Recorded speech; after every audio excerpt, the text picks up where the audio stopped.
مقصد ہو اگر تربیت لال بدخشاں، مقصد ہو اگر تربیت لال بدخشاں، بے سود ہے بھٹکے ہوئے خورشید کا پرتو۔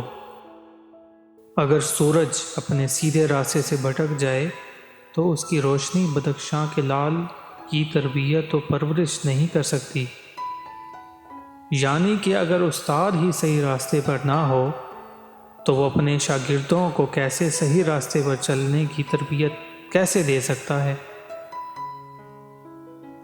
دنیا ہے روایات کے پھندوں میں گرفتار، دنیا ہے روایات کے پھندوں میں گرفتار، کیا مدرسہ کیا مدرسے والوں کی تگ و دو۔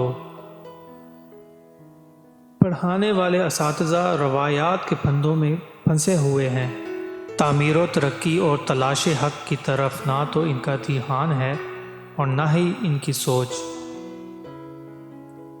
کر سکتے تھے جو اپنے زمانے کی امامت، کر سکتے تھے جو اپنے زمانے کی امامت، وہ کہنہ دماغ اپنے زمانے کے ہیں پیرو۔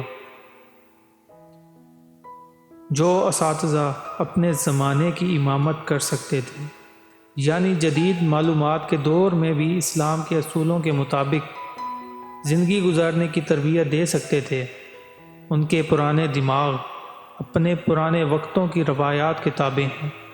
نئی سوچ اور تحقیق کے ساتھ ساتھ اسلام کے اصولوں پر عمل پیرا ہو کر ہی ہم دنیا و آخرت کی کامیابی حاصل کر سکتے ہیں۔